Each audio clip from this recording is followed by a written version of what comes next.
என்னை ஆட்கொண்டவரும் நான் சேவிக்கிறவருமான ஆண்டவராகிய இயேசு கிறிஸ்துவின் நாமத்தினாலே அன்பினல் வாழ்த்துக்கள்.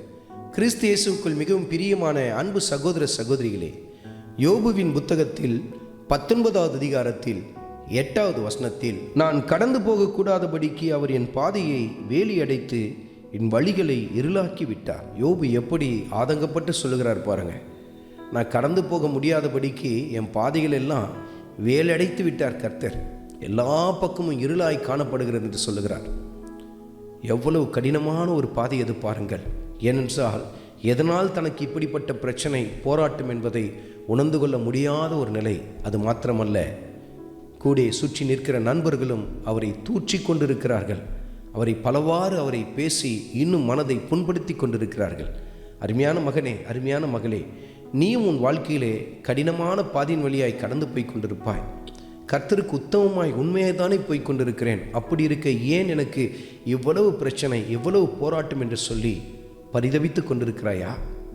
யோபு இந்த இடத்திலே இவ்வளவு வேதனையோடு கூட பேசினாலும் அதே அதிகாரத்தில் 25வது வசனத்தை குறித்து கொண்டு தியானித்து பாருங்கள்.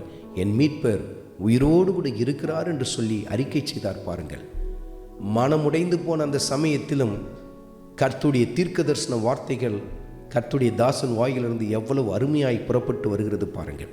இப்படித்தான் உங்கள் வாழ்க்கையிலும் நீங்கள் மனமுடைந்த வேளையில், எல்லா பக்கமும் இருளாய் காணப்படுகிற அந்த வேளையிலும் கூனி குறுகி போயிருக்கலாம், ஆனால் முடங்கி போய்விடாதிருங்கள்.